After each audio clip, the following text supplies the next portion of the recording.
Wikipédia, une source d'information pour des millions de gens à travers le monde. Une page exhaustive est dédiée à notre héros, le voïvode Momcilo Djouich.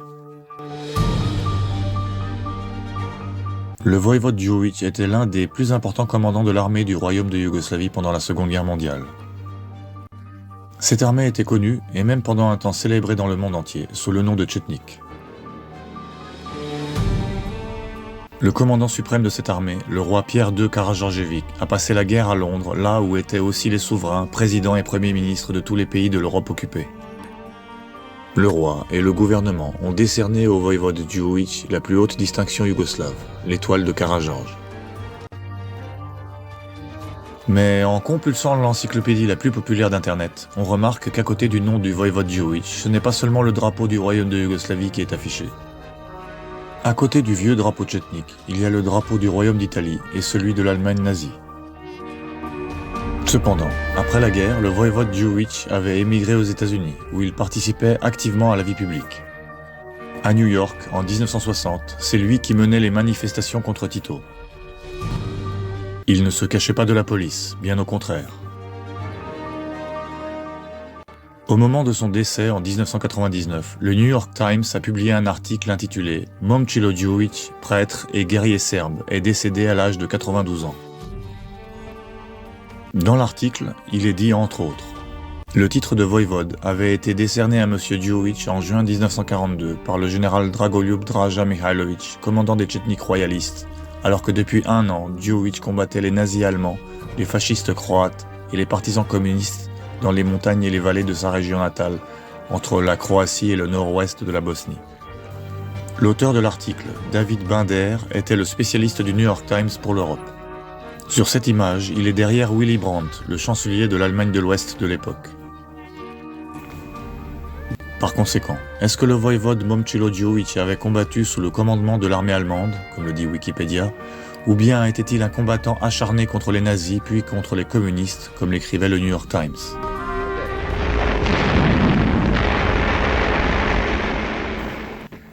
8 décennies se sont écoulées depuis la Seconde Guerre mondiale. Pourquoi encore aujourd'hui trouve-t-on des informations si contradictoires ?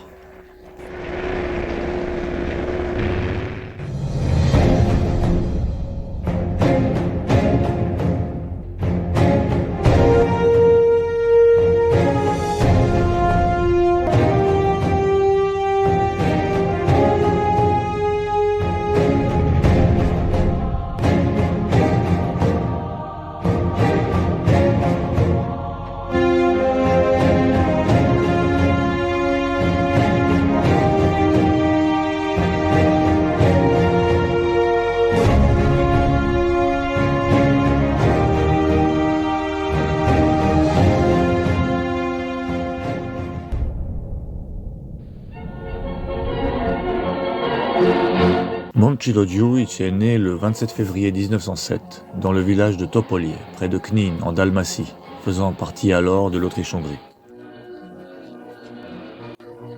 Ce village est situé à l'extrême ouest du versant du mont Dinara, qui marquera toute la vie du voïvode. Il a été élevé dans l'esprit de la poésie épique serbe. Son prénom lui a été donné d'après un de ces héros épiques du Moyen-Âge, le voïvode Momcilo. Il a été le meilleur élève de sa génération à l'école primaire. Il a terminé ses études secondaires à Knin et son lycée à Šibenik. Pendant ce temps, à la fin de la Première Guerre mondiale, l'Allemagne et l'Autriche-Hongrie ont été vaincus. Un nouveau pays s'est créé, le royaume des Serbes, Croates et Slovènes. Après le lycée, le jeune Momcilo se rend à l'autre bout du nouveau royaume, à Sremski Karlovci. Là, il entre à la faculté de théologie orthodoxe. Sremski Karlovci est la ville de l'un des plus célèbres poètes serbes du XIXe siècle, Branko Radičević. Celui-ci y avait étudié et y avait écrit certains de ses plus beaux poèmes. Il est mort très jeune, de la tuberculose, pendant ses études à Vienne. La jeunesse serbe a exaucé la dernière volonté du grand poète. Sa dépouille a été transférée depuis Vienne à Sremski Karlovci et il a été inhumé sur le mont Stražilovo, pour lequel il avait également composé un poème. La poésie de Branko Radičević avait eu de l'influence sur le jeune Momcilo Djouich. Durant son séjour à Sremski Karlovci, il lisait Dostoïevski, jouait de la guitare et écrivait des poèmes d'amour. L'imprimerie du monastère de Sremski Karlovci a publié en 1931 son recueil de poèmes Émiliade, lequel avait été bien accueilli par la critique littéraire. Après son diplôme de théologie, Momčilo a fait son service militaire, puis il est retourné à Topolie et s'est marié avec Zorka Dobrijević. Ils ont eu 3 enfants. Ils ont vécu dans cette maison, à Topolie. La maison avait été confisquée par les communistes après la Seconde Guerre mondiale. Momčilo avait un frère cadet, Boško, qui, pendant la guerre, était l'un des commandants de la jeunesse tchétnique sur le mont Dinara. Boško a également émigré en Californie, où il vit toujours. En 2017, il a racheté la maison familiale des Đujić à Topolie. De nos jours, la maison est abandonnée. Le prêtre Momčilo Đujić est devenu vicaire de l'église du village de Strmica en 1933. La paroisse faisait partie de l'évêché de Dalmatie de l'église orthodoxe serbe. Đujić avait ressuscité cette région. Il était énergique et entreprenant, c'est pourquoi on l'a surnommé le prêtre feu. Il a organisé la construction du réseau de canalisation de l'eau courante jusqu'à Strmica et a amélioré le fonctionnement des coopératives agricoles. C'est à lui que revient le plus grand mérite pour la création de la première coopérative médicale à Knin, avec des antennes dans une dizaine de villages des alentours. Il avait également fondé une association de Sokol, ce type d'association sportive courante en Europe de l'Est, et la sienne avait remporté une première récompense à une compétition à Banja Luka. Au cours de l'année 1937, il avait organisé et mené la grève de 2000 ouvriers qui construisaient la ligne de chemin de fer Knin-Bihać. La première réunion des grévistes s'est tenue au village de Tiškovac, au pied de la Dinara. Au même endroit, à l'automne 1941, et par les mêmes personnes, car la plupart des ouvriers étaient principalement originaires de Strmica et des villages des environs, Momčilo Đujić est élu commandant de l'armée tchétnique insurgée. Un élément supplémentaire a penché pour son élection. Đujić était déjà devenu tchétnique le 9 janvier 1935. Ce jour-là, au tripoint entre la Bosnie, la Lika et la Dalmatie, la première section de l'association des vétérans tchétniques fut créée, avec Momčilo à sa tête. Le siège de l'association était à Belgrade, et son président était Kosta Pećanac, le célèbre commandant tchétnique des guerres précédentes. Pećanac est venu en personne remettre à Đujić le drapeau de la section de l'association nouvellement fondée. Il s'agit de ce drapeau. De nos jours, il est conservé dans la diaspora serbe. Les associations tchétniques étaient créées notamment dans les régions à population mélangée. Sachant que les forces armées croates et musulmanes s'étaient rendues coupables de crimes de masse sur les civils serbes pendant la Première Guerre mondiale, on s'attendait à ce que le même scénario se reproduise pendant la prochaine nouvelle guerre. La mission des associations tchétniques était d'empêcher ces crimes de survenir. Une dernière fois avant la guerre, le prêtre Momčilo Đujić s'est retrouvé à Belgrade en tête du cortège de la manifestation du 27 mars 1941. 2 jours plus tôt, à Vienne, le gouvernement du royaume de Yougoslavie signait l'adhésion au pacte tripartite. Le gouvernement est immédiatement renversé par un coup d'État militaire. Dans toutes les régions serbes, la population est descendue dans les rues pour soutenir le nouveau gouvernement et le jeune roi Pierre II Karađorđević. Le prêtre Momčilo a prononcé son dernier discours enflammé en temps de paix. La nouvelle guerre a touché le royaume de Yougoslavie dès avril 1941. Bien que l'entrée en guerre n'était qu'une question de temps, même les plus pessimistes n'avaient pas pu prévoir 2 choses. D'abord, que l'Allemagne et ses alliés seraient tellement plus forts, non seulement que le royaume de Yougoslavie, mais aussi que ses alliés occidentaux. Ensuite, que les massacres de civils atteindraient de si grandes proportions. Pour la première fois dans l'histoire est apparue une sorte d'industrie du crime, le massacre de masse de civils à l'aide de technologies modernes.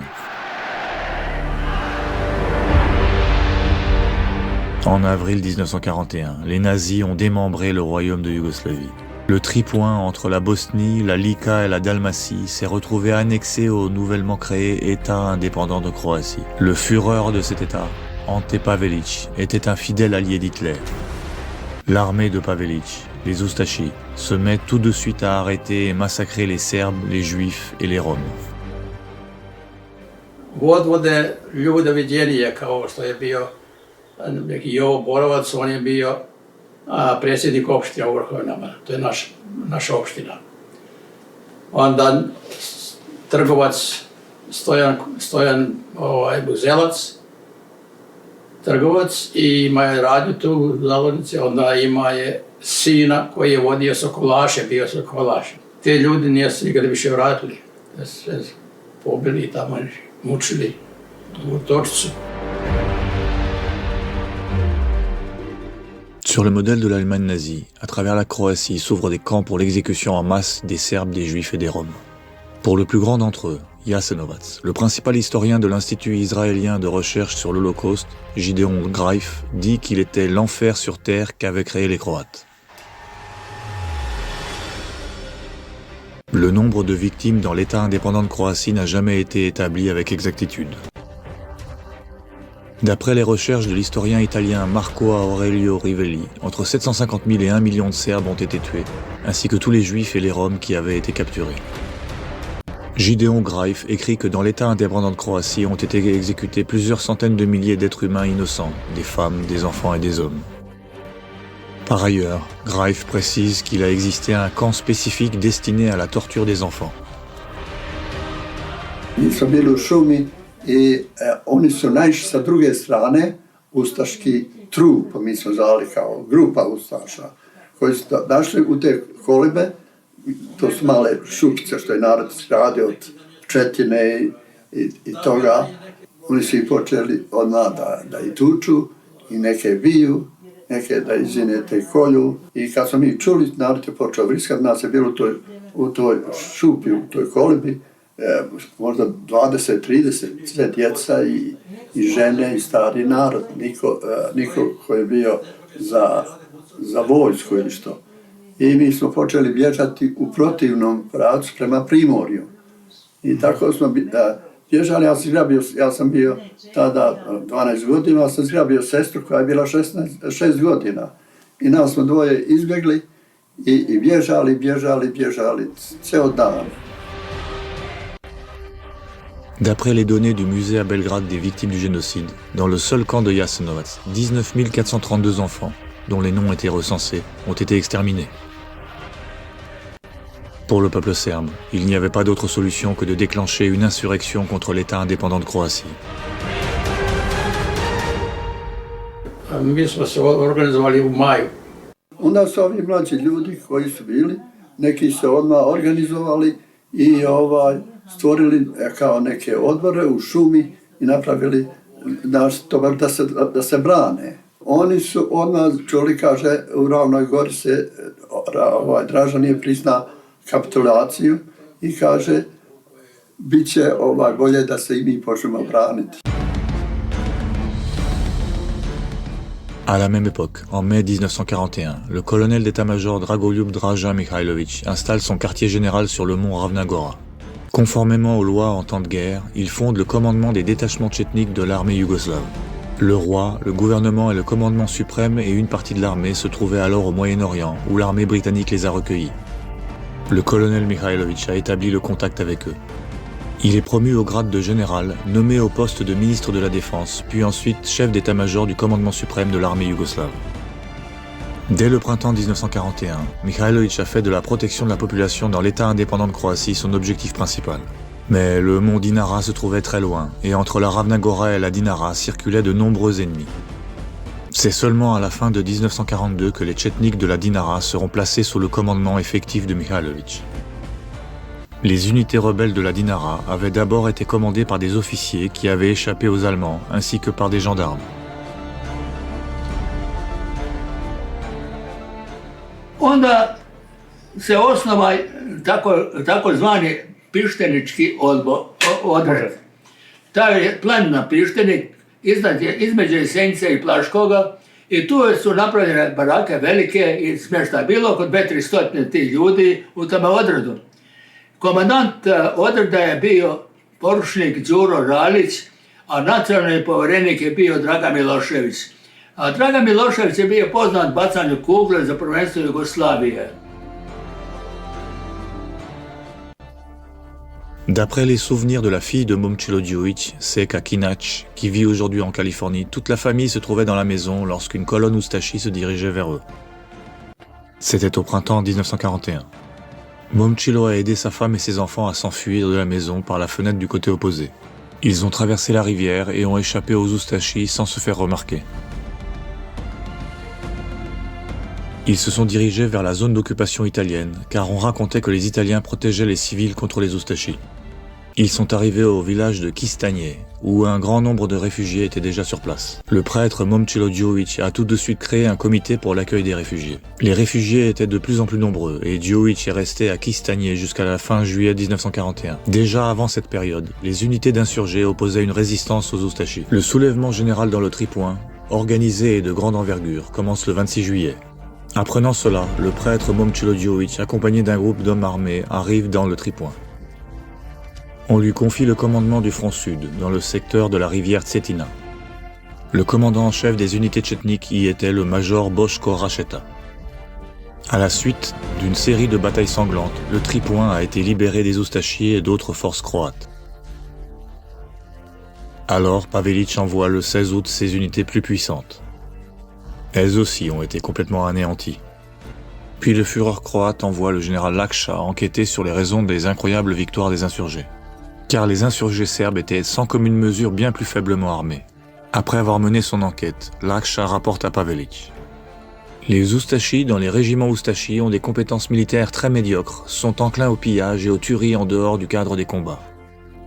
Ils sont très prédisposés à la panique et à la propagation d'informations alarmantes.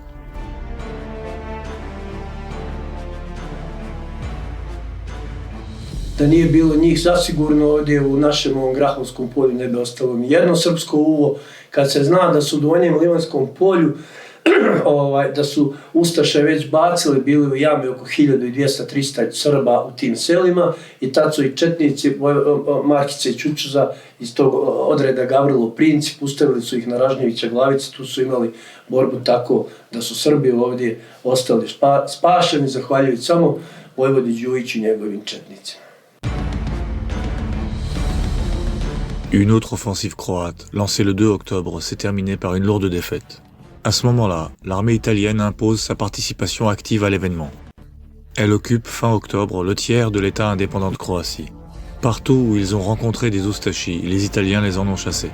Italijani su nas dirali, oni su bili kod nas isto, ali oni su vidjeli šta se radi, oni su čak dali oružje nama da se borimo protiv Ustaša. Oni nisu bili za hrvatske Ustaše nikako, Italijani. Italijani da nisu spasavali u Dalmaciji narod od Ustaša, koliko bi još poginulo?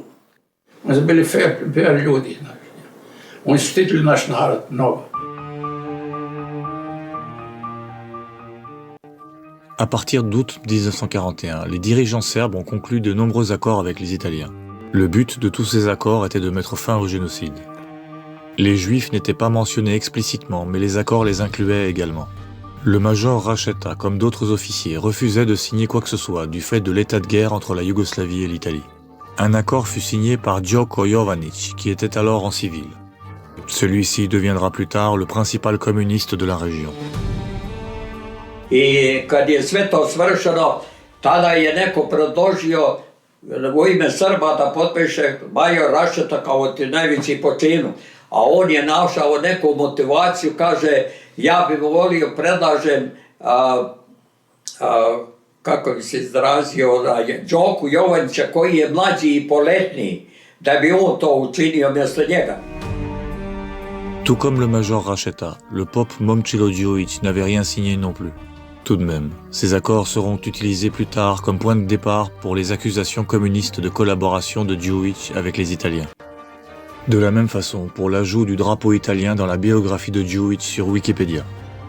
Mais sur le terrain, il se passait autre chose. Le plus haut gradé des officiers que le colonel Mihajlović avait envoyé à l'été 1941 sur le territoire de l'État indépendant de Croatie était le major Boško Todorović.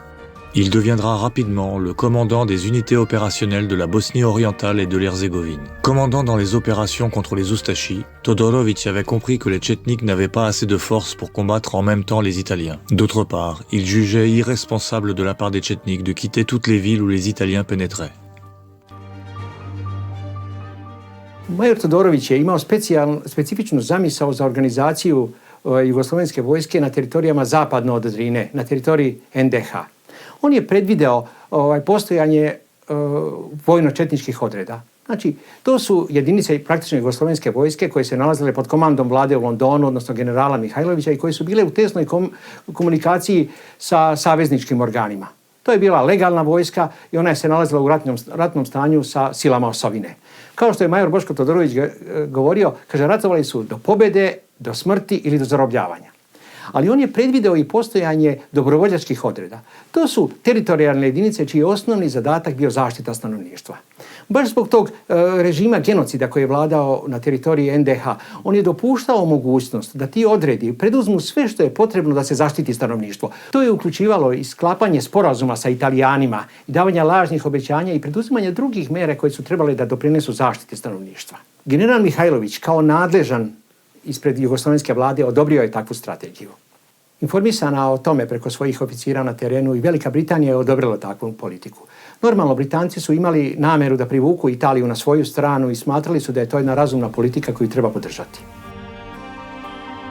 En d'autres termes, c'est une chose d'avoir des contacts avec l'ennemi, c'en est une toute autre de collaborer avec l'ennemi au sens du droit pénal. Quand il s'agit des tchétniks, les communistes mettent un signe d'égalité entre ces deux concepts. Quand il s'agit d'eux-mêmes, les communistes taisent leur contact avec l'ennemi ou bien les proclament comme de la tactique de guerre. Momcilo Djoić a plusieurs fois rencontré les Italiens. Cette photo, où on peut voir une femme désespérée tenant son enfant dans les bras, nous décrit quel était le but de ces rencontres. Ce que Djoić n'avait pas révélé aux Italiens, c'est qu'il disposait d'un poste émetteur radio caché sur le mont Dinara pour pouvoir communiquer avec le général Mihajlović. Au début, les Italiens ignoraient que Djoić était sous le commandement du général Mihajlović. Ça a duré au plus tard jusqu'à octobre 1942, quand Radio Londres annonce que le roi Pierre décerne à Djoić la médaille de l'étoile de Karageorges, et ce, sur proposition du général Mihajlović. Avant cela, également sur proposition du général Mihajlović, Djoić avait reçu le titre de voïvode tchétnik.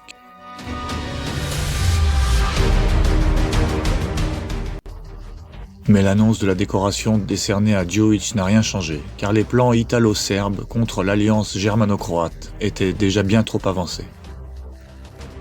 Le but des Italiens, comme plus tard l'écrira l'historien italien Eric Gobetti, était de former une charnière italo-tchétnique contre l'alliance germano-oustachie. Même au printemps 1943, dans un document de l'état-major de l'armée italienne, il est noté à propos du voïvode Djoić. C'est un idéaliste concernant les intérêts serbes et de manière générale, la population le considère comme bien intentionné. Il pense que les intérêts serbes ne peuvent uniquement être réalisés que dans la lutte contre les Croates. Les fascistes à Rome, avec à leur tête Mussolini, étaient opposés à la politique de l'armée italienne envers les Serbes. Ils affirmaient que l'armée italienne était en train de devenir une sorte de légion tchétnique. Au contraire, l'historien italien Stefano Fabei affirme que les tchétniks étaient en réalité une légion de Mussolini. Le lieutenant de l'armée italienne, Aimone Finestra, ne partageait pas ces points de vue si opposés. Sur cette photo, Finestra est parmi les tchétniks, à l'arrière-plan à droite, en veste blanche. Plus tard, il est devenu un sénateur connu de la République d'Italie. Il posait volontiers sur les photographies, coiffé d'une chaïkacha tchétnique floquée de la cocarde. Bien entendu, cette histoire aussi a un contexte plus profond. L'armée italienne avait, seulement 20 ans auparavant, pendant la Première Guerre mondiale, fait la guerre aux Allemands et aux Autrichiens. Elle faisait justement la guerre pour la côte est de la mer Adriatique. Tout cela avait alors refait surface. Les Allemands savaient pour le plan italo-serbe, mais ils étaient impuissants. Le général Glaise von Horstenau rapportait fin 1941 au commandement allemand du sud-est de l'Europe. La tenue des troupes d'occupation italiennes jusqu'ici est totalement serbophile. Envers les Croates, ils se comportent avec une hostilité absolue. Parmi les nombreux Croates pendus par les Italiens dans leur zone d'occupation, se trouvent aussi des agents proches du Führer croate. Sur cette photo, prise dans la région de la Dinara, des tchétniks encadrent un oustachi capturé. Un groupe de soldats italiens regarde la scène avec indifférence. Depuis l'automne 1941, en plus des nazis croates, Djoić doit également faire face à une autre force paramilitaire croate, les communistes croates. En effet, les communistes yougoslaves étaient décentralisés. Avec leur centrale à Moscou, des liens distincts étaient établis avec le Parti communiste de Slovénie, le Parti communiste de Croatie et le Parti communiste de Yougoslavie, qui étaient également dirigés par des Croates avec à sa tête Josip Broz Tito. Jusqu'à la toute fin de la guerre, le Parti communiste de Serbie n'existait pas. La principale raison était que les communistes considéraient précisément les Serbes, ou, comme ils l'appelaient, la bourgeoisie grand serbe, comme leur principal ennemi. Les Oustachis et les communistes avaient conclu des pactes de collaboration depuis leur séjour dans les prisons du royaume de Yougoslavie, où ils avaient été condamnés à être enfermés pour cause de terrorisme. Quand la guerre a atteint les Balkans, ils ont renouvelé leurs contacts sur la base du pacte entre Hitler et Staline.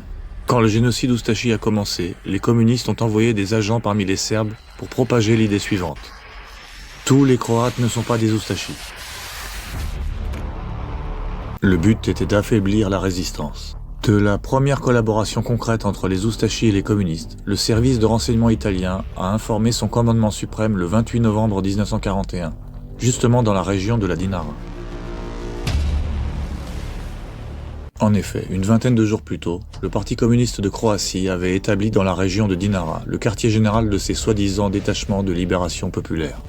Des membres serbes du Parti communiste y avaient amené leurs camarades croates, présentés sous de faux noms à consonance serbe. Ils essayaient de mettre les unités d'insurgés sous le commandement de leur quartier général, tout en dissimulant leur appartenance au Parti communiste de Croatie. Au lieu de ça, ils revendiquaient soutenir non pas l'Union soviétique mais la Russie. Comme leur plan n'avait pas fonctionné, les communistes ont formé des sections de choc qui se sont mises à exécuter des Serbes éminents sous de faux prétextes de trahison.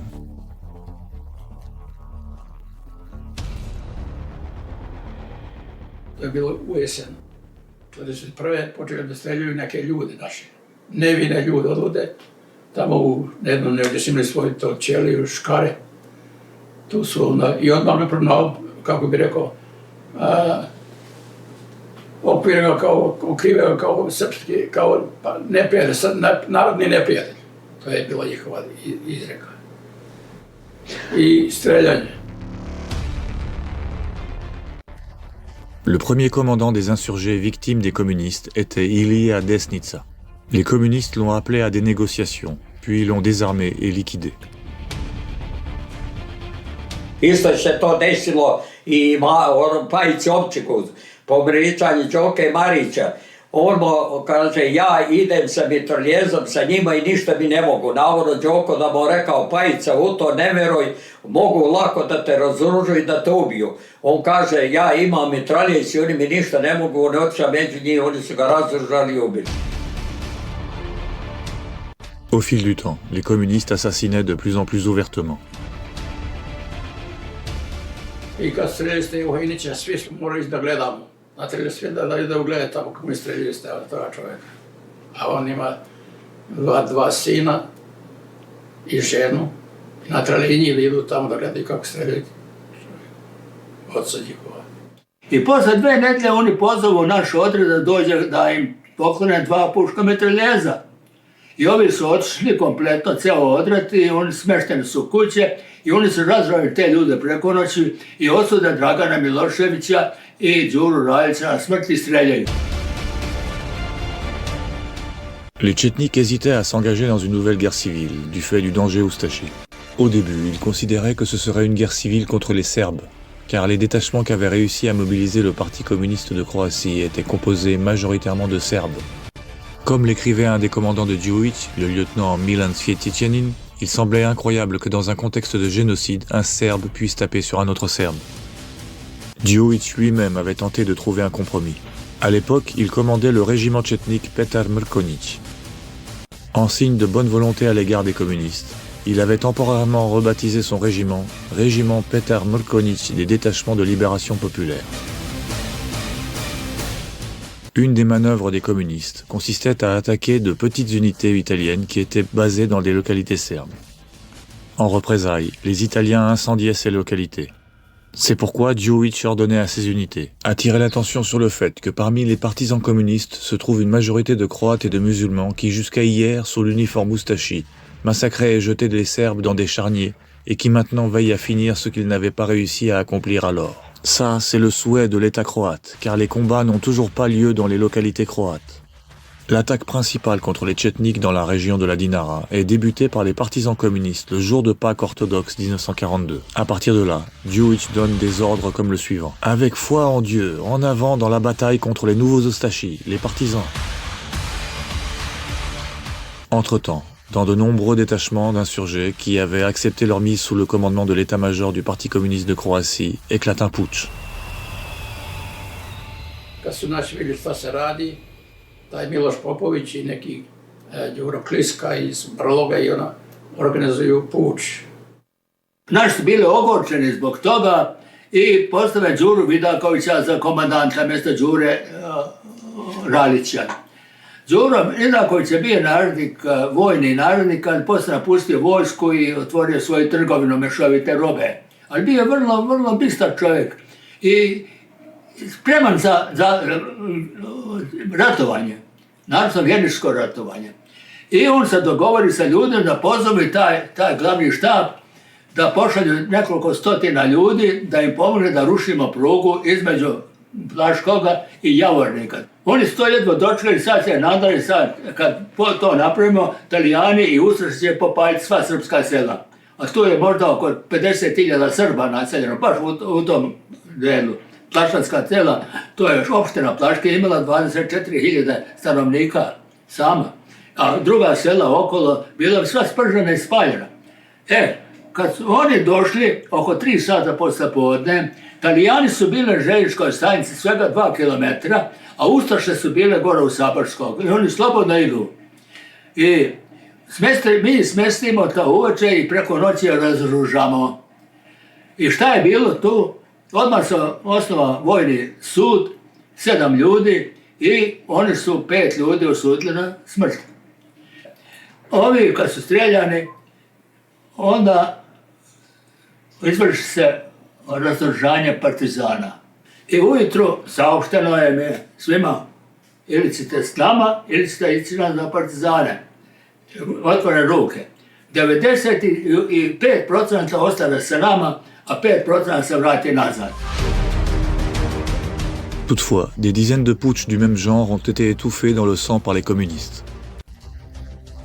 Vers la fin du printemps 1942, il s'est avéré que les détachements d'insurgés dans un rayon de 100 km au sud et à l'est de Zagreb étaient restés sous le commandement des communistes.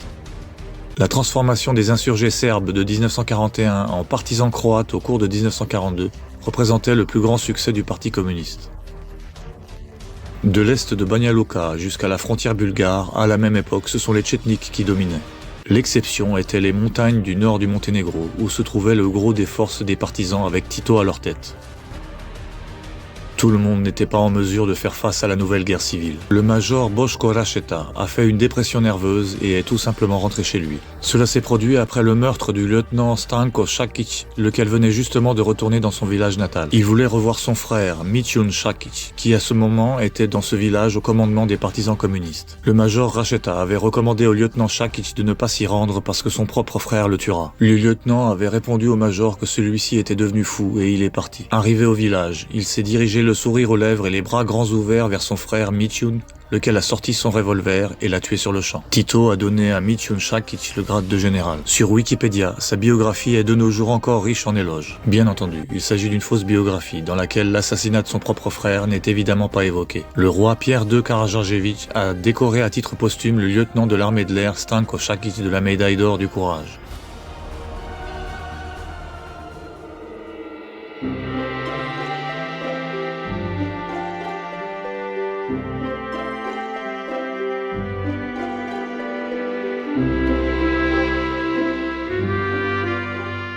Après le retrait du major Boško Rašeta, le commandant en chef des Tchétniks serbes du Tripoint devient le voïvode Momčilo Đujić. Entre-temps, a été formée la division tchétnique de la Dinara, forte de 5 régiments. Le commandant sur le papier de cette division était le voïvode Ilija Trifunović Birčanin, héros légendaire des guerres précédentes. Mais il était âgé et malade du cœur, alors il allait rarement sur le terrain. C'est pourquoi le commandement effectif de la division était entre les mains de Đujić. Dans une lettre du 1er avril 1942, Đujić apportait à côté de sa signature sa qualité de commandant par intérim de la division. Et dans une lettre du 10 juin, à côté de sa signature, Đujić a ajouté « sur ordre du commandant de la division », en référence à Birčanin. À la mort de Birčanin en février 1943, le général Mihajlović nomme le voïvode Momčilo Đujić comme commandant de la division tchétnique de la Dinara, poste qu'il conservera jusqu'à la fin de la guerre. Đujić je uvijek im dao dobar utisak. Imao je dosta vojske i bio je izabran kao vojvoda između svih dobrih ljudi. Baš kad je došao u Jesenicu, štab je u kući bio Martinović, ja, nedaleko od crkve. I tu smo razgovarali oko 11 sati pre podne, razgovaramo i pita Đujić kako su se otrčali, dobro, on sa bradom, zgodan, viđen čovjek. Well, inače on je ovako dosta krupan čovjek sa bradom, šumorom i tako, plus mi smo čuli ranije za njega što ga ja nisam znao, ali mi smo imali o njemu najbolje mišljenje i smatrali smo da je jedan od vrlo inteligentnih, dobrih vođa i tako dalje. Inače on je bio vrlo sjajan govornik. Izgledao je lijep čovjek, ovako visok i dobro je govorio isto. Dans les premiers jours du printemps 1942, le général Mihailović se rend dans l'arrière-pays de la côte adriatique. Son objectif était de préparer le terrain pour un débarquement d'alliés occidentaux qu'il attendait cette même année ou l'année suivante. Cela impliquait la destruction et des Oustachis et des communistes.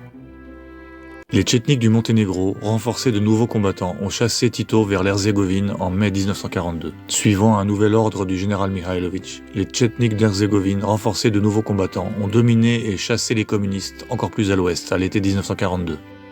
C'était cependant une mauvaise nouvelle pour le voïvode Đujić, car Tito, avec les quelques 8000 partisans qui lui restaient, se dirigeait vers la région de la Dinara.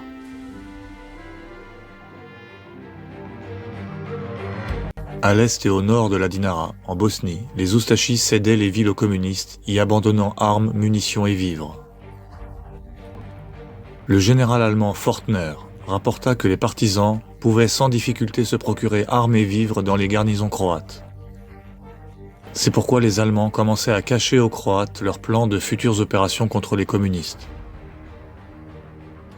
Dès le début de l'automne 1942, les communistes avançaient vers Bosansko-Grahovo. De petits détachements tchétniks, suivis de réfugiés, se repliaient dans cette bourgade.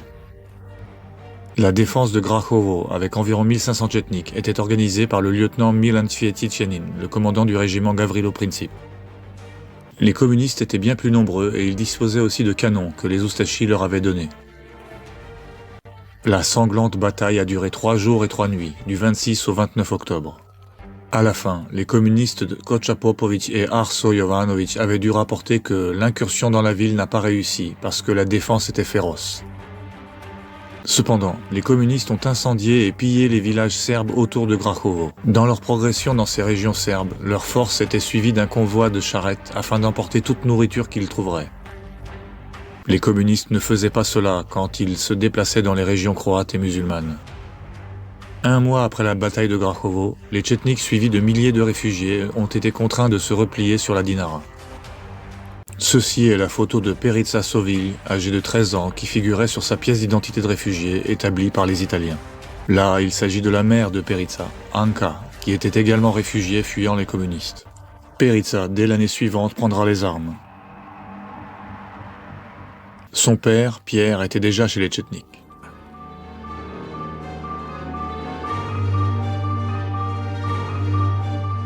Au début, les Italiens nourrissaient gratuitement tous ceux qui fuyaient soit les communistes, soit les Oustachis, avec leurs rations militaires. Mais la plupart de la nourriture distribuée aux réfugiés leur était vendue. Le gouvernement du Royaume de Yougoslavie avait envoyé plusieurs millions de francs suisses par l'intermédiaire des banques à Berne jusqu'à Belgrade.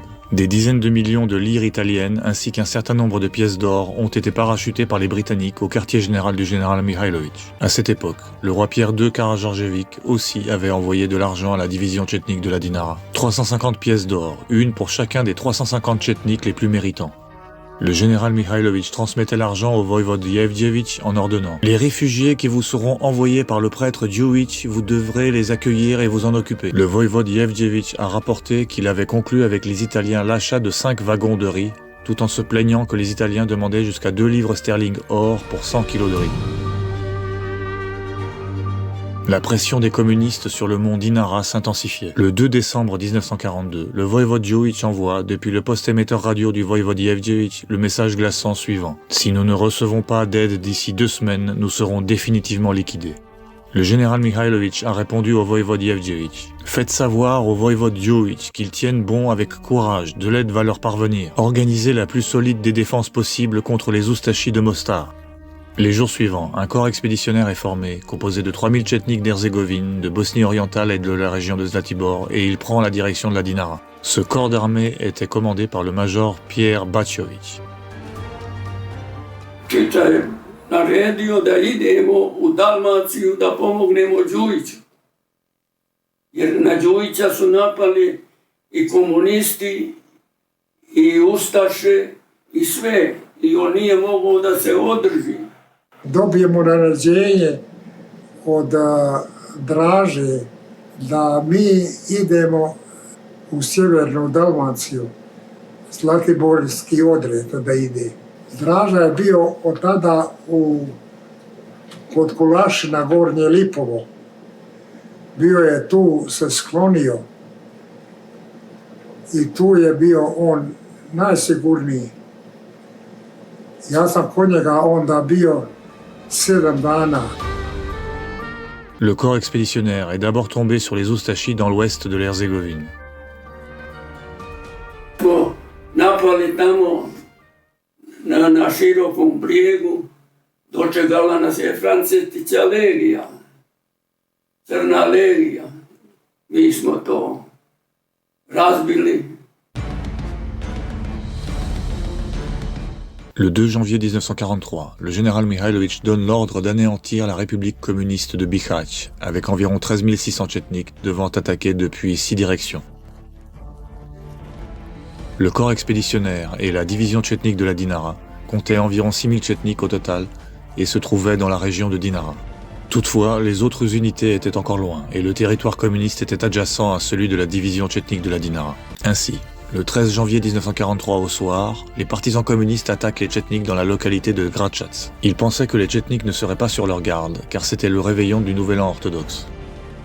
Mi smo tada, pre toga, porodica, mislim, moga oca, u jednu birtiju pod krovom dobili smo sobu. I tada kad je taj napad bio, Kuršuni su pokušali, počeli da probijaju kroz krov.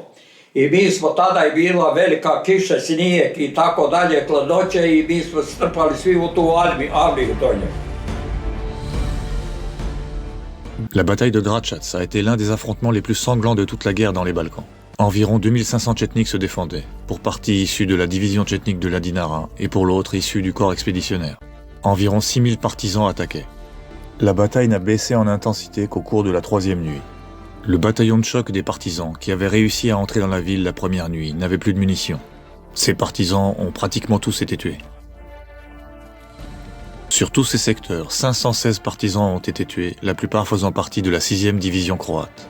La plupart ont été enterrés dans une fosse commune.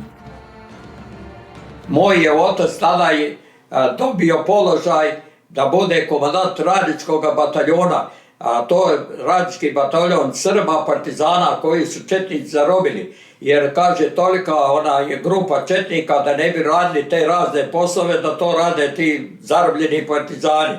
Međutim, ja sam bio jedan od tih, što bi mi djeca, tada je bilo smrznuto sve. Te partizane kupili u jednu grupu gdje su tada i dolazili sa konjskim volesije kolima između Gračaca i stanice. Tada je moj otac naredio da se ta velika grobica iskopa, to su iskopati ti Srbi, kopali partizani. Malgré la défaite, Tito donne l'ordre le 17 janvier d'une nouvelle attaque contre les Tchetniks dans la région de la Dinara, envoyant sa meilleure unité, la 2e division prolétarienne. Cet ordre de Tito n'était pas sans arrière-pensée. Le Führer croate Ante Pavelić avait appris que les Allemands préparaient une opération contre les partisans. Pavelić proposait son soutien à Tito uniquement contre sa promesse qu'il ne permette pas aux Serbes de dominer la Yougoslavie après la guerre. Comme un renvoi d'ascenseur à Pavelić, Tito a lancé ses divisions mobiles attaquer les Tchetniks vers le sud et l'est. Il l'a fait malgré les rapports de ses commandants basés à l'ouest, selon lesquels les Tchetniks étaient attaqués par les Allemands, eux-mêmes suivis par les Oustachis. Sreten Jujović, membre du commandement suprême des partisans, avait écrit à Tito le 20 janvier littéralement ce qui suit. Les Oustachis qui avancent depuis Karlovac réduisent en cendres tous les villages serbes et tuent tout ce qui bouge. Cependant, dans les jours suivants ont lieu les plus grands affrontements jusque-là entre les communistes et les Tchetniks. Le 20 janvier 1943 commence l'opération allemande Weiss contre les communistes, ce que les Tchetniks ont appris 4 jours plus tard. Djouitch et Batchevich écrivent alors au général Mihailovitch. Il est impératif de commencer d'urgence notre offensive principale sur le cœur de la République communiste afin d'y parvenir avant les Allemands pour protéger notre peuple. Sans attendre la réponse, dès le lendemain 25 janvier, ils se mettent en marche avec le gros de leurs forces en direction du centre de la République communiste.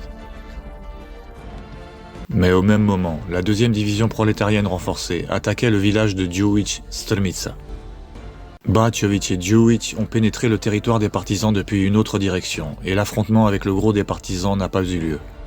Quand ils ont appris où se trouvait la 2e division prolétarienne, les Tchetniks ont fait demi-tour à marche forcée de nuit sur 45 km. Les combats étaient sans pitié, pour chaque maison. Dans Strmitsa qu'ils avaient conquise, rien que dans le puits de la cour de l'école, les partisans ont jeté les cadavres de 15 prisonniers qu'ils avaient massacrés. Le lendemain, le corps expéditionnaire a exécuté 43 partisans capturés, ainsi que 55 oustachis capturés, alors que la division tchétnique de la Dinara a exécuté 48 oustachis capturés. Jednog smo ustašu uhvatili u Kninskom polju. U Kninskom polju, tamo ispod Dinare. I poterali ga na ispit. I razumeš ti mene, kad izlećeše Ustaše ove babe, ovaj mi je ubio, on mi je ubio sina neka, kaže ubio mi muža neka, vrište bre, oće, pokojni Milisa Milić gleda, vodimo ga na saslušanje, a Milisa, evo vam ga.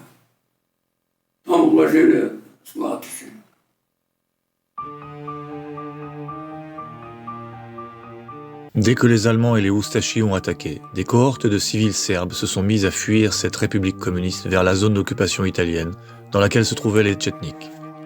Mais les partisans ont refoulé de force cette masse de civils. Plus de 40 000 femmes, enfants et vieillards ont été forcés de suivre le gros de leurs troupes dans les montagnes glacées de Bosnie.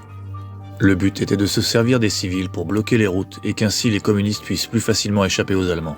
Le nombre de civils qui ont péri dans cette manœuvre criminelle n'a jamais été établi. Le général Mihailovitch rapportait au gouvernement du royaume à Londres. Dès que les Allemands approchent, ces masses de civils sans défense étaient livrées à la pitié ou à la disgrâce des Allemands et des oustachis, lesquels les massacraient impitoyablement. Ceux qui par miracle en réchappaient mouraient de froid dans la neige et la glace. Entre Drvar et Glamoch, il y a plus de 500 cadavres congelés de femmes et d'enfants. Le voïvode Djouitch rapporte « J'étais sur les hauteurs de Grahovo, j'attendais ces colonnes de Tito et rassemblais ces civils. Je les hébergeais dans mes villages et plus tard je les ramenais chez eux.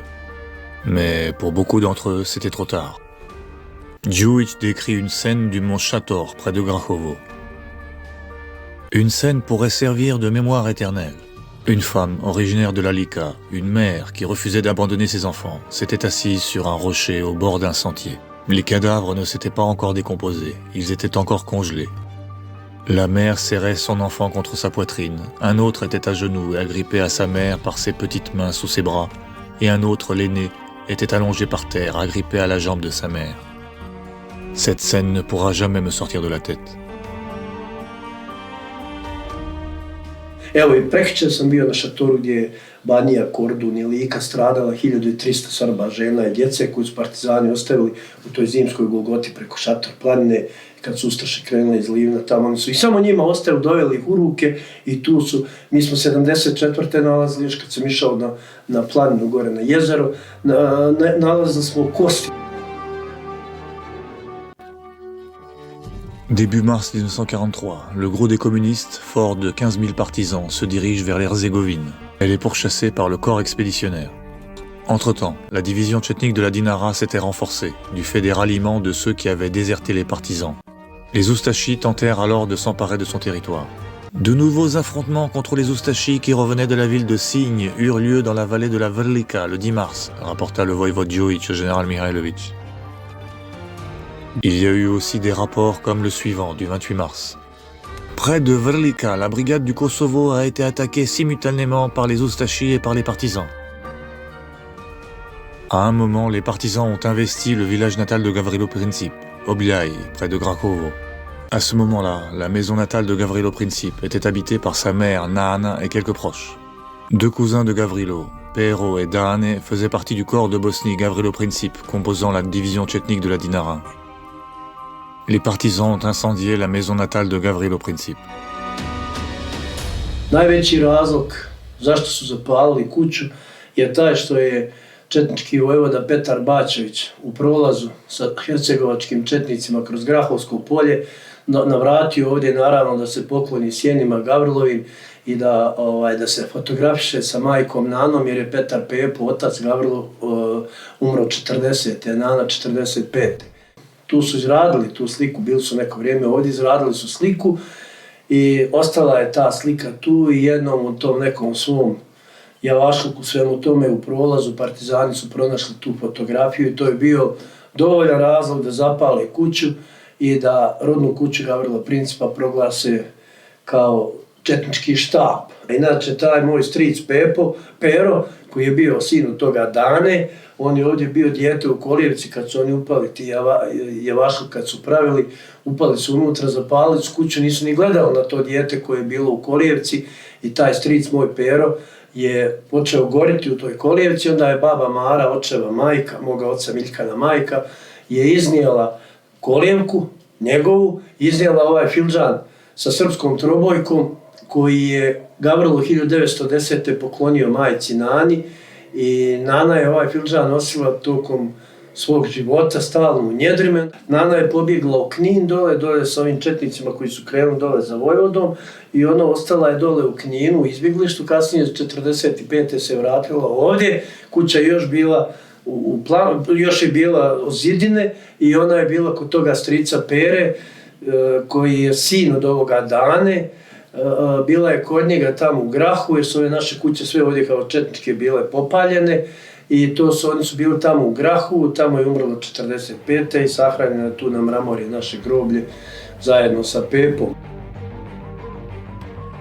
Après le départ du gros des forces communistes, il ne restait environ que 6000 partisans en Bosnie occidentale et au nord de la Lika, dispersés en petites unités. Granatwerfer und Artillerie zerschlagen die Widerstandsnester der Banditen. Au cours du mois de mai, les Allemands ont lancé une autre grande opération appelée Schwarz, qui cette fois visait l'état-major du général Mihailović. Mais les Tchétniks ont réussi à s'extraire de l'encerclement et ont subi seulement 17 morts. Dans l'intervalle, sur le territoire tchétnique touché par l'opération Schwarz, le gros des forces communistes fait irruption, et l'opération d'encerclement les a alors happés également. Seuls 4000 partisans sont sortis vivants de l'encerclement allemand, sur les environ 15 000 qui y étaient pris au piège. Les survivants, avec Tito à leur tête, sont retournés en Bosnie occidentale à la fin de l'été 1943 et installent leur état-major dans cette grotte, près de Drvar. Cependant, la division tchétnique de la Dinara comptait désormais environ 5000 tchétniks. Dans la haute Lika, il y en avait encore environ 2000 et en Bosnie occidentale environ 10 000 autres tchétniks. Tout de même, il ne s'est pas produit de nouvel affrontement de vaste ampleur entre tchétniks et partisans, car au même moment, un grand événement allait survenir, la capitulation de l'Italie, le 9 septembre 1943. La capitulation n'était pas encore annoncée que le général Mihailović avait envoyé le colonel Mladen Žujović, successeur du voïvode Birčanin, à l'état-major de la 2e armée italienne, à Sušak. Žujović avait l'ordre d'entamer des négociations pour que les armes italiennes soient remises aux Tchétniks. Les Italiens avaient répondu que leur plus grand désir était d'armer les Serbes, mais on leur avait donné l'ordre de remettre leurs armes aux communistes.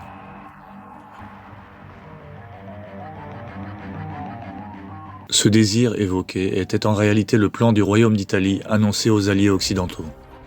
En plus de son offre de capitulation, l'Italie demandait aux Alliés que ses 150 000 soldats déployés dans les Balkans poursuivent la lutte en combattant les Allemands aux côtés des Tchétniks du général Mihailović. C'était également le plan du général Mihailović qui travaillait depuis déjà 2 ans à sa réalisation. Les Alliés occidentaux disposaient déjà de grosses unités dans le sud de l'Italie. Le général Mihailović s'attendait à ce qu'elle procède à l'invasion des Balkans.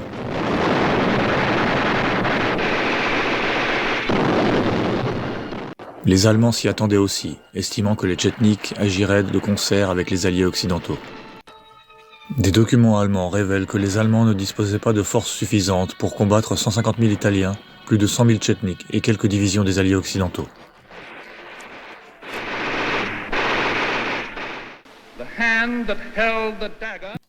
Mais les alliés occidentaux avaient une autre perspective. Eux regardaient la situation dans son ensemble.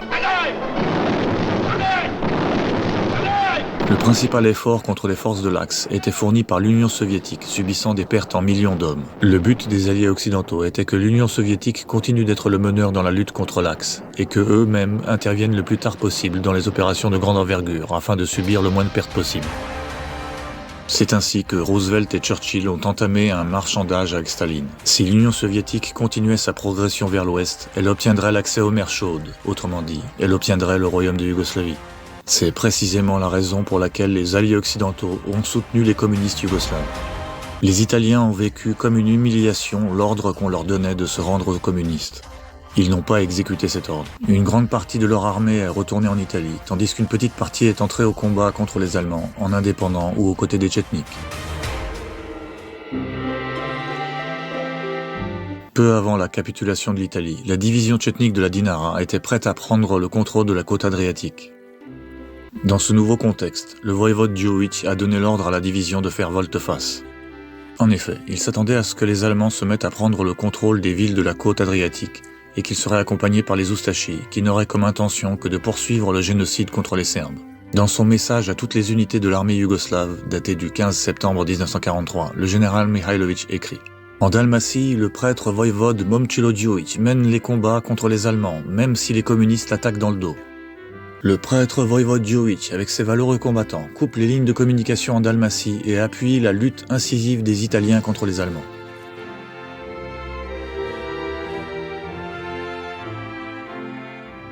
Le bulletin du commandement suprême répertorie pour le 19 septembre les prises de guerre que la division tchétnique de la Dinara a saisies aux Allemands et aux Oustachis, ainsi que les armes qu'elle avait reçues des Italiens.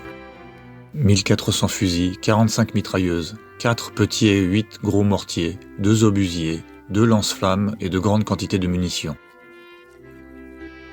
À cette époque, les alliés occidentaux commençaient à fournir aux communistes de grandes quantités d'armes et d'équipements militaires qu'ils faisaient venir par bateau qui traversaient la mer Adriatique depuis l'Italie.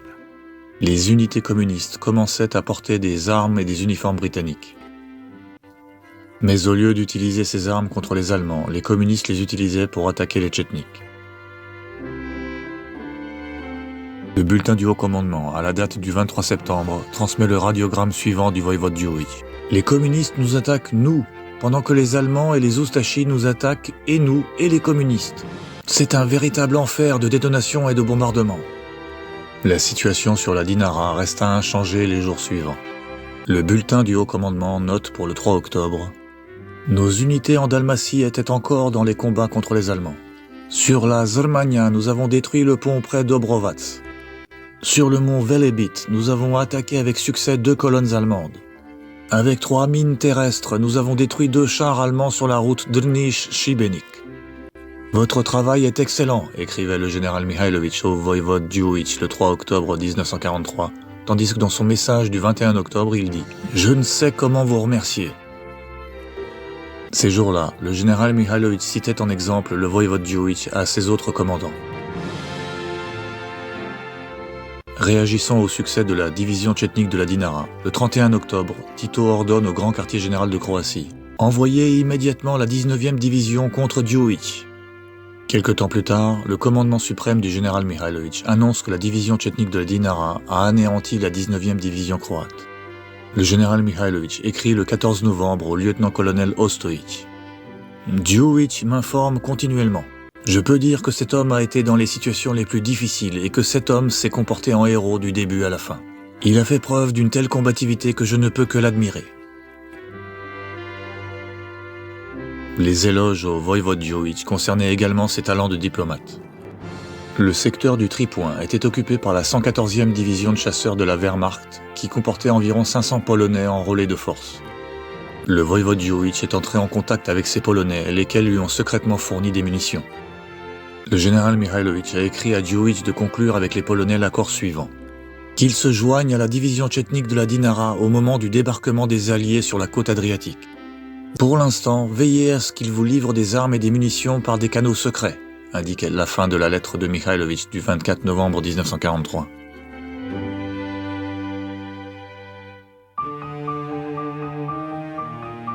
À cette période, les Allemands avaient déjà anéanti les communistes sur la côte adriatique. Les Domobrane, la garde nationale croate, et les Oustachis, qui auparavant avaient rejoint les partisans pensant la guerre sur le point de se terminer, réintégraient alors leurs unités de l'État indépendant de Croatie. La division tchétnique de la Dinara était dans les montagnes, d'où elle lançait les actions de diversion contre les Allemands. Dans des radiogrammes successifs du 22 novembre, le voïvode Djouich a répertorié les derniers sabotages et diversions. Ces tchétniks avaient mis hors service 126 wagons, fait sauter 3 ponts ferroviaires et sectionné la voie de chemin de fer en de nombreux endroits. Simultanément, les affrontements contre les communistes dans la région de la Dinara étaient quotidiens. Fin décembre, les communistes lancent la plus grande opération jusqu'alors contre la division tchétnique de la Dinara. Ils ont envoyé 3 de leurs divisions et plusieurs détachements locaux. Il n'y a jamais eu autant de sang et de cadavres sur le mont Dinara, écrivit le voïvode Djouich au général Mikhailovitch le 1er janvier 1944. Les communistes ont été contraints de se replier sur leur position de départ. Depuis déjà l'automne 1943, le voïvode Djouich transmettait des données précises utiles aux bombardiers alliés. Comme centre principal des Allemands, il a désigné Bihać, déclarant « Là-bas est le principal dépôt de munitions qui approvisionne maintenant 5 divisions. Là-bas sont également les principales réserves de nourriture pour ces divisions, de même que leurs réserves pour l'hiver. » C'est pourquoi le voïvode Djouich a demandé que Bihać soit rasé, surtout car tous les civils ont été évacués de la ville. Le général Mikhailovitch transmettait tout cela aux Alliés. Cependant, au même moment, les communistes aussi transmettaient leurs cibles pour les bombardiers alliés. Et ces cibles étaient régulièrement bombardées par les Alliés. Ainsi, le voïvode Djouich rapportait au général Mikhailovitch le 3 avril 1944. Aujourd'hui, les Alliés, avec 40 bombardiers, ont de nouveau bombardé la ville de Knin. Mais par radio, de nouveau honte à eux, ils ont annoncé avoir bombardé les gares de marchandises de Knin et de Drniš. En particulier, la partie haute de Knin, à majorité serbe, a été entièrement rasée. L'église serbe au centre de Knin, touchée directement par 2 fois, a été effacée de la surface de la terre. Ils larguaient des bombes également sur le mont Mosač, où les nôtres tiennent continuellement leur position. Évidemment, pourquoi ciblerait-il Drniš, là où sont les camps militaires oustachis et leurs régiments ? Le trafic ferroviaire est interrompu sur la ligne Knin-Šibenik, mais pas du fait des bombardements anglais, mais parce que nous avons aussi saboté les 2 dernières locomotives qu'ils avaient sur cette ligne. Les bombardements aériens des villes serbes et des positions tchétniques ont continué dans la période suivante. Le 2e jour de Pâques, les jeunes de la division tchétnique de la Dinara avaient organisé un grand rassemblement au Kosovo-Dalmat. Alors, cette zone a été bombardée d'abord par les avions de l'État indépendant de Croatie, puis par les Anglo-Américains. Ceci est la preuve irréfutable que les Anglais nous ont bombardés pour complaire à Tito. C'est une chance qu'ils étaient en retard de 24 heures et de cette façon le malheur nous a évités. Rapporta le voïvode Djouich au général Mikhailovitch le 28 avril 1944.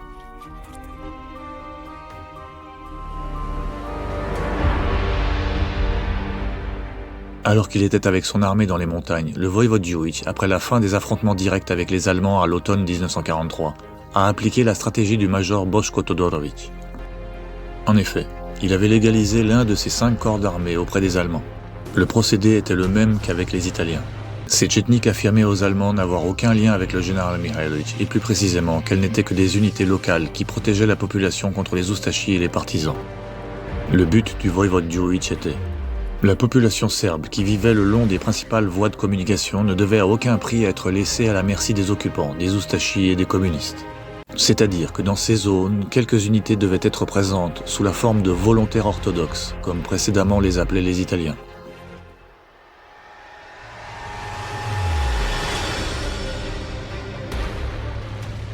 Les Allemands avaient accepté cette sorte de légalisation de tchétniks pour 2 raisons. Tout d'abord, ils n'avaient pas assez d'hommes pour couvrir l'ensemble de ce territoire. Avoir moins d'ennemis à cette période-là était pour eux un grand bénéfice. Deuxièmement, la défection des oustachis et des Domobrane, la garde nationale croate, vers les rangs des partisans communistes était considérée par les Allemands comme une trahison. Ils avaient donné un État aux Croates, et les Croates, à la première occasion, se mettent à les abandonner. Cependant, au fil du temps, les Allemands ont réalisé que le commandant de tous les Tchétniks sur le tripoint entre la Bosnie, la Lika et la Dalmatie était le voïvode Momcilo Djurić, qu'il stationnait dans les montagnes, qui disposait d'une grande force militaire d'environ 6000 hommes. C'est pourquoi ils ont cherché par l'intermédiaire des Tchétniks légalisés à rencontrer Djurić. Le voïvode Djurić avait refusé tout contact jusqu'au 9 mai 1944. Ce jour-là, il s'est rendu à l'état-major de la 2e division de Panzer à Knin de sa propre initiative. D'après le compte-rendu allemand de la réunion, les Allemands ont d'abord annoncé au voïvode Djurić qu'ils avaient capturé des documents en Serbie qui prouvent qu'il est sous le commandement du général Mihailović. Le voïvode Djurić a nié cela.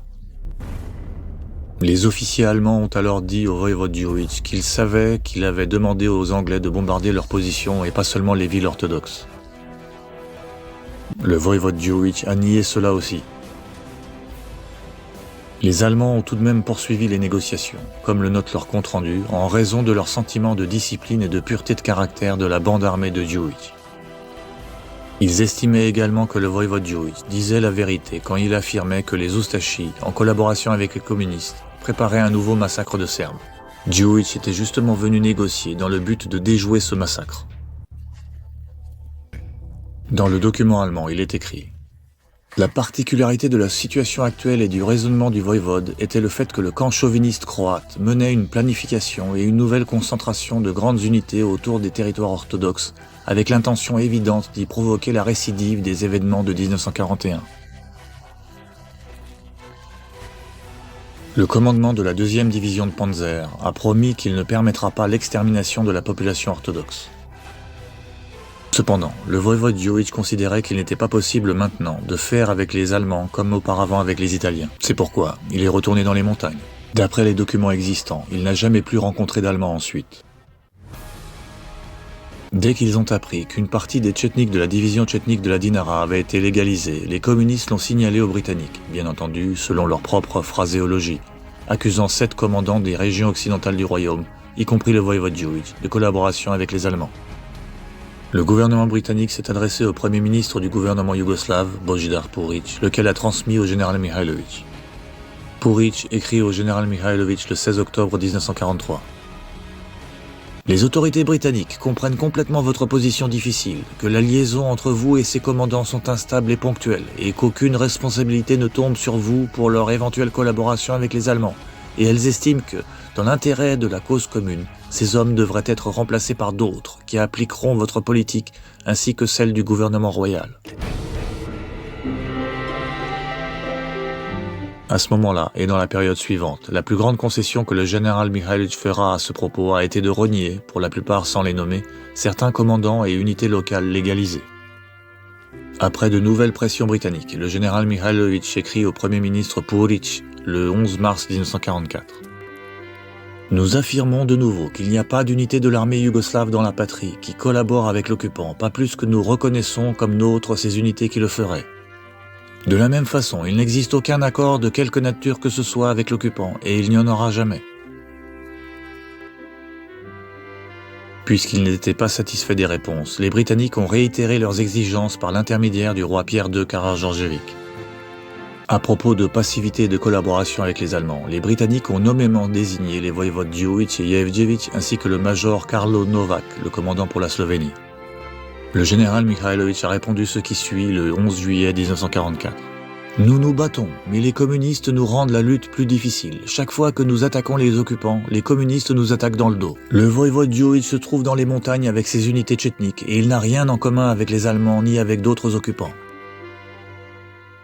Le général Mihailović avait demandé la création d'une mission d'enquête américaine ou conjointe franco-américaine, laquelle inspecterait tout sur place.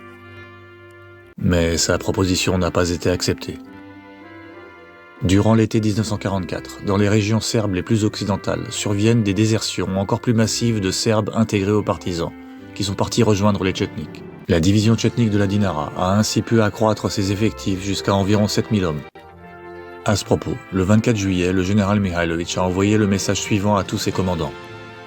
Dans ces régions, les Serbes sont en train de reprendre leurs esprits et perçoivent là où les mène la clique communisto-Ustashi, dont l'unique objectif est la destruction des Serbes. C'est pour cela que depuis un mois interviennent de nombreuses défections serbes chez les partisans qui ont immédiatement rejoint nos unités et ont immédiatement continué le combat contre la mafia communisto-oustachi de Josip Broz et Ante Pavelić. La désertion des Serbes dans les rangs des partisans est compensée par l'admission dans leurs rangs de Croates à la mentalité oustachi. Nos unités dans ces secteurs combattent quotidiennement les communistes et leur infligent de lourdes pertes.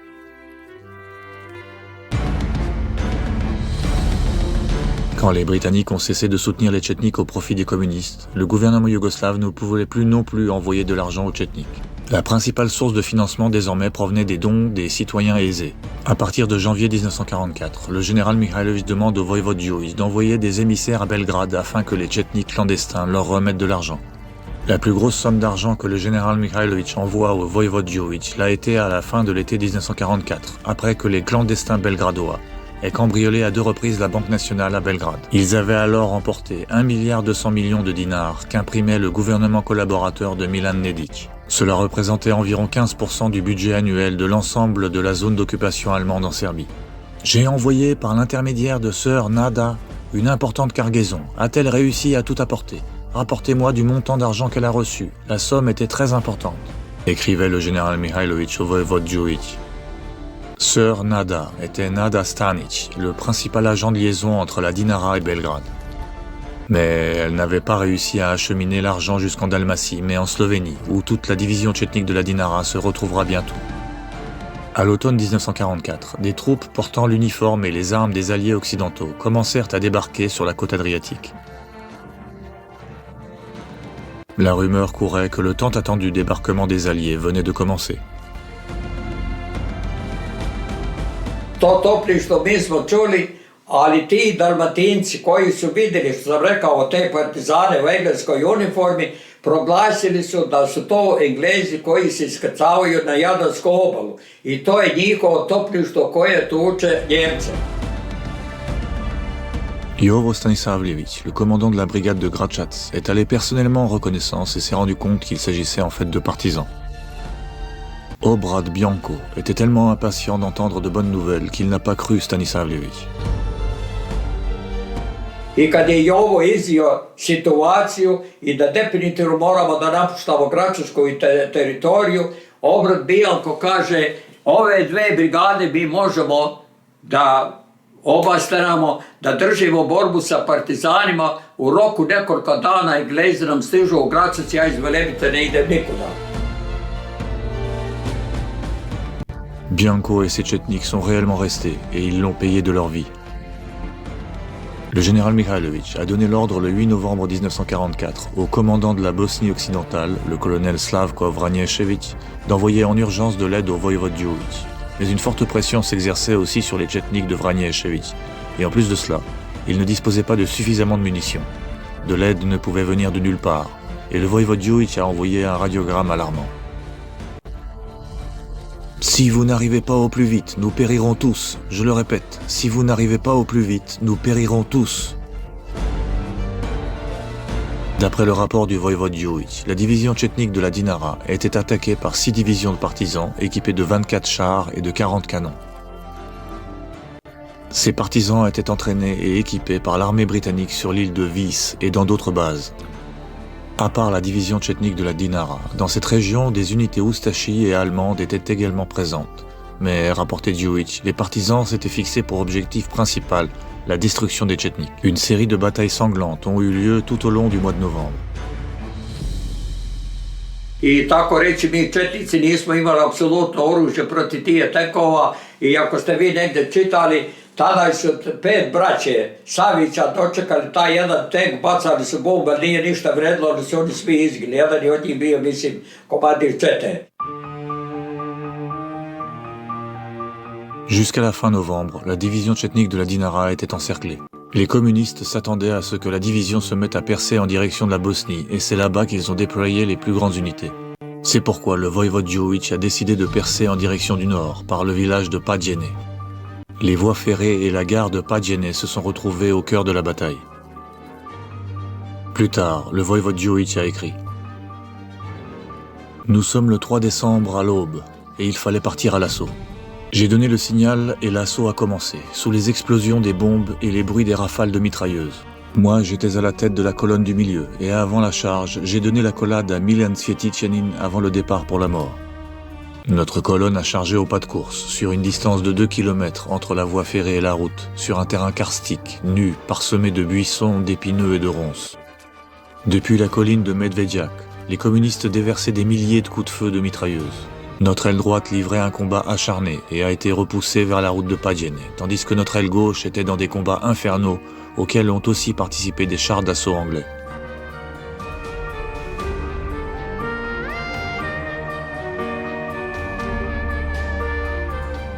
On je bio ranjen na Padjanima. Ja sam bio tu kad je on ranjen. Vojvoda je bio ranjen u nogu, ali nije pustio puškomitroljez iz svoje ruku. On je probijao sa svojim puškomitroljezom front i sa svojim prsima. I kad je izišao na veliku popinu, kad je prebrojio svoju gardu, 150 boraca njegove garde ostalo na Padjanima. To je bila borba na život i smrt. Jedni druge vatali su za guše. Navodno engleska štampa pisala da su i naši mrtve jedan drugi kao zagrljen, kaže, bili su tada i ranjeni tako kao ranjeni, su jedni drugi vatali ili davili i tako su i umrli i tako dalje. Immédiatement après la percée, le voïvode Jojić envoie le radiogramme suivant. Nous avons subi de lourdes pertes en brisant l'encerclement. Aujourd'hui, nous avons eu 800 morts et blessés. Avec 6000 Tchetniks et 1000 réfugiés, nous nous retirons vers Lapats. To će biti blizu Lapca ili tako nešto 9. decembra. I to je bilo koncentracija cele Dinarske četničke divizije. En direction du nord-ouest, le territoire tchétnique le plus proche était seulement dans la vallée de Gatsko. C'était à environ 130 km de Lapats et au milieu, il y avait énormément d'ennemis. Mi smo imali, na primjer, borbu sa ustašama i partizanima na Drežniku i Korani, rijeka Korana. Mi smo prešli rijeku Koranu 13. decembra 1944. godine. Iz Ličkog Kotara smo stigli u Gatsku dolinu, tamo na kraj Like. Mi se ne vidjeli smo, tamo smo božićevali, proveli Božić, tamo su nas dočekali, tamo bio vojvoda Jevđević, organizovao, tamo bilo četnika u Gatskoj dolini pod komandom Mile Marijana. I to nismo ne znali da oni odstupaju, nego nama je javljeno da komunisti hoće da sruše most na našoj rijeci. To je stari most, možda oko 500 godina, kameni most, možda Turci to zidali nekada. I oni su probali to miniraju. Pa mi smo pitali sami šta oni hoće, bila četa naša tu i cijel dan snijeg je padao, mi smo ne, oni nismo mogli prići blizu, jer mi smo držali položaje. Dans ce secteur était stationné le corps d'armée de Lika et de Kordun, ainsi que le corps du littoral, tous deux sous le commandement du voïvode Jevđević. C'étaient les unités tchétniques serbes les plus à l'ouest du pays. Elles ont recueilli la division tchétnique de la Dinara et lui ont permis de récupérer. Par la suite, ces deux corps, également suivis par des réfugiés, ont aussi fait mouvement avec le voïvode Jojić. À ce moment, la colonne comptait près de 10 000 hommes. Mi smo tada u toj okolini kod Sušaka, mi smo bili, došli smo, mislim, po mome sjećanju, sad ja nemam pred sobom, ali 1. januara i tu smo bili, mislim, neđe do 3. aprila 1945. godine. I onda tada smo od Tale napuštali i išli smo za Sloveniju. I mi smo građanski četnici došli 5. aprila u Vipava se zove. I onda smo otišli za Sloveniju i u Sloveniji smo tamo zauzeli položaje u Gorici, u gore Trnovo i vodili borbe do 1. maja 1945. godine. Toutes les unités en Slovénie étaient sous le commandement du général Miodrag Damjanović.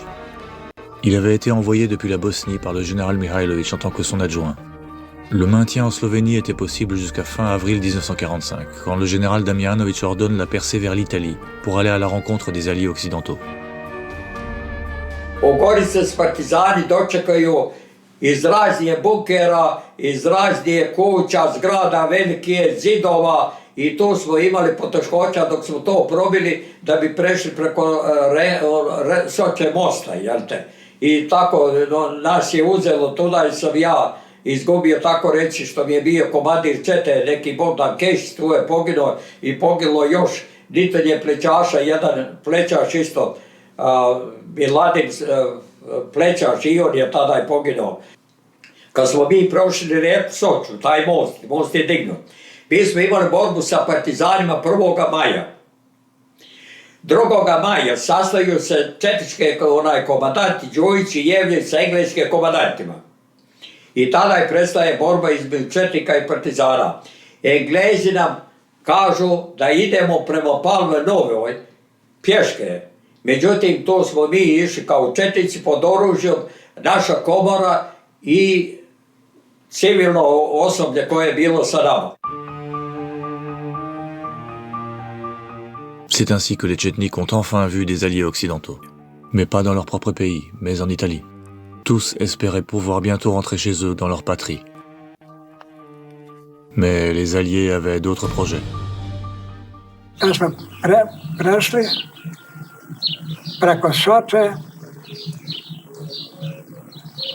tamo su nas dočekali naši razbojnici, Englezi kao saveznici, i oni su nas u Palma Novoj na Svetoga Đurđa razoružali.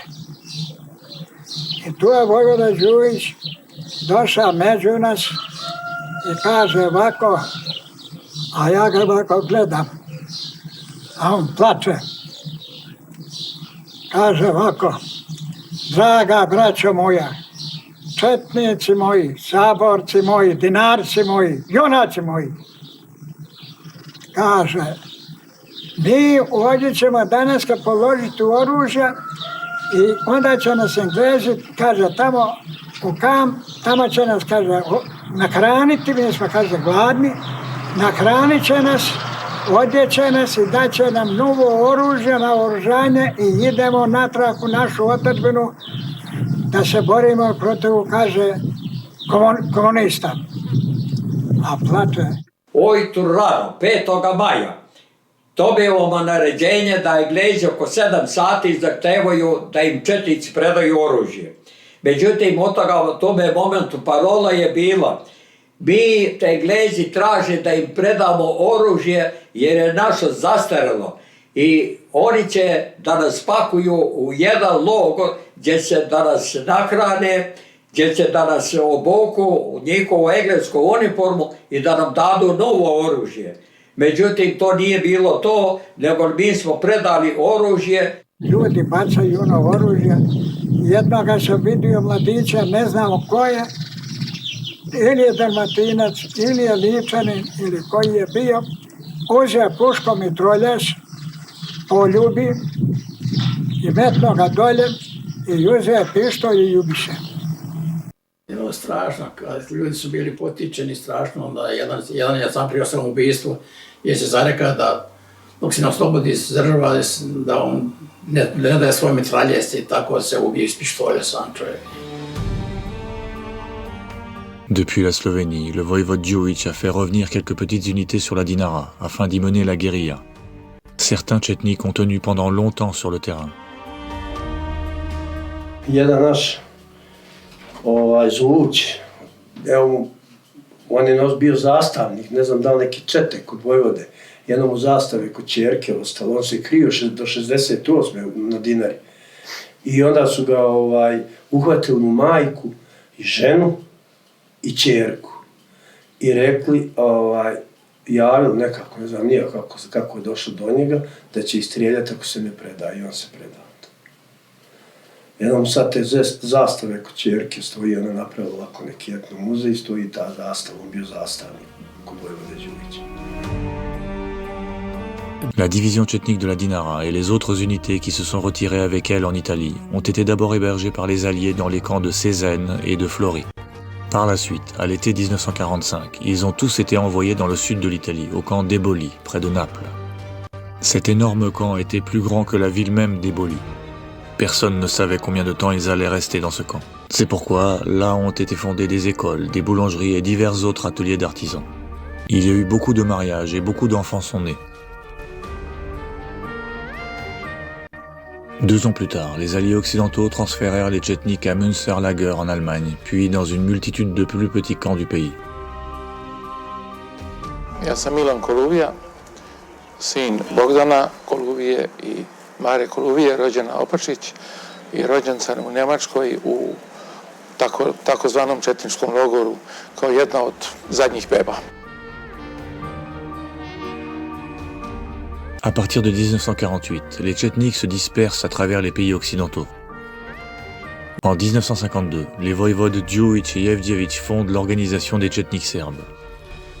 6 ans plus tard, ils se séparent. Le voïvode Momčilo Djuić devient président du mouvement des Tchétniks serbes de Ravna Gora. Depuis San Marcos, en Californie où il résidait, il dirigeait le mouvement dans le monde entier. I u životu nisam vidio čovjeka koji je imao takvo pamćenje kao on. Mene neki pitali, imam strica, ujaka koji je bio u Četnicima, da li znaš gdje je? I sad pitam ja neke tatine saborce i ne znaju neki ovo ono, ne zna se ni koja država. Ja nazovem vojvodu. Kažem, brate vojvodo, pitaju me ljudi za tog I tog. Da, on ti je tamo I tamo, čekaj samo da ti dam telefonski broj. Znači, on je znao za svakog saborca, tako reći, gde je. Quand, en 1960, Tito est venu en visite officielle aux États-Unis, le voïvode Djuić dirigeait les manifestations à New York. C'était la seule fois où les 2 ennemis mortels ont croisé leurs regards. Le voïvode Djuić regardait Tito depuis une voiture. Tito regardait le voïvode Djuić depuis la fenêtre de l'hôtel. Jusqu'à la fin de sa vie, le voïvode Djuić sera connu pour ses discours enflammés. U Drugom svjetskom ratu srušen je nacizam I komunizam, nacizam I fašizam, ali je ostao komunizam.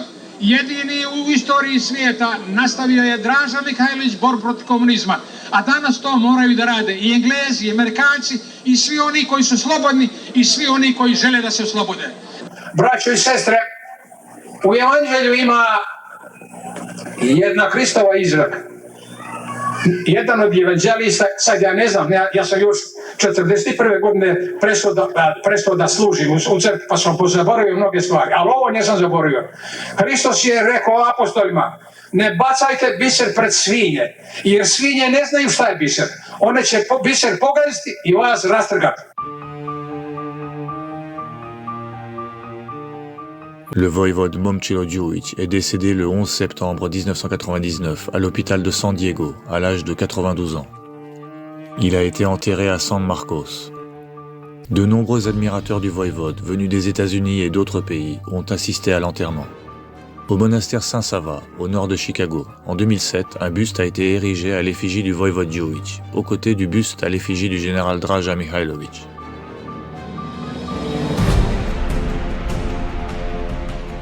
Pour les utilisateurs, Wikipédia est une encyclopédie gratuite. Mais des milliers d'articles n'y sont pas écrits gratuitement. Les auteurs de ces articles sont payés par ceux qui ont le plus d'argent et le plus d'intérêt. Dans les Balkans, même en cette 2e décennie du XXIe siècle, ceux-là sont toujours les communistes et leurs nombreuses fractions.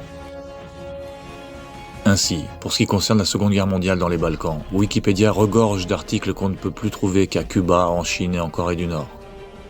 C'est-à-dire la vision classique du monde en noir et blanc. D'un côté, la biographie des communistes à l'image de celle de James Bond. De l'autre, tous les ennemis des communistes sont étiquetés de criminels, de collaborateurs ou, à tout le moins, de personnages controversés. La véritable historiographie, cependant, n'est jamais tout en noir ou tout en blanc.